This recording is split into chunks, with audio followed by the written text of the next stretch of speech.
आइए चिंतन करें योग विज्ञान पर। योग हमारे भारतीय चिंतन आध्यात्म दर्शन की सर्वोच्च विरासत है।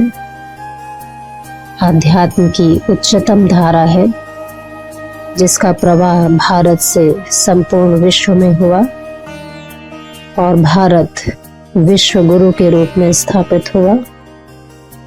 योग का ज्ञान पुरातन है, सनातन है, जिसका लक्ष्य है मानव के विकास के अनंत संभावनाओं को जागृत करना और विकास के उच्चतम शिखर तक ले जाना, जहां आत्मा और परमात्मा का संयोग स्थापित होता है। योग को कैवल्य अवस्था कहा गया है, योग को अद्वैत अवस्था कहा गया है। योग ईश्वर अनुभूति की अवस्था है। जब हम योग में स्थित होते हैं उस समय हमारी चेतना सर्वव्यापी हो जाती है, जहाँ काल की सीमाएं अदृश्य हो जाती हैं, समय लुप्त हो जाता है, अतीत वर्तमान भविष्य के बीच दूरी शून्य हो जाती है, हमारे और ब्रह्मांड के बीच दूरी शून्य हो जाती है, हमारे और परब्रह्म के बीच दूरी शून्य हो जाती है। योग अवस्था में स्थित होने पर अनुभव हो जाता है कि हमारे और परब्रह्म के बीच दूरी नहीं है।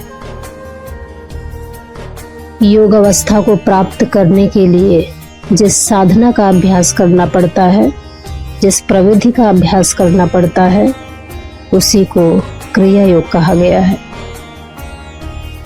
योग ज्ञान के पुरातन सनातन महिमा का वर्णन हम सबको विदित है। प्राचीन काल में इस अमर विज्ञान के ज्ञान को योगेश्वर श्री कृष्ण ने सूर्य को दिया। सूर्य से यह ज्ञान मनु को प्राप्त हुआ, मनु से इक्ष्वाकु को, इक्ष्वाकु से राजर्षियों को, और फिर काल का प्रभाव आने पर धीरे धीरे यह विद्या लुप्त हो गई। मृत्युंजय अमर गुरु श्री महाअवतार बाबा जी ने योग विज्ञान की इस धारा को पुनः विश्व में प्रवाहित किया। उन्होंने अपने शिष्य योगावतार श्री लाहिड़ी महाशय को क्रिया योग की दीक्षा दिया और उन्होंने कहा कि यह उसी विज्ञान का पुनरुत्थान है जिसे सहस्त्राब्दियों पूर्व योगेश्वर कृष्ण ने अर्जुन को दिया था और अनेक शिष्यों को प्राप्त हुआ।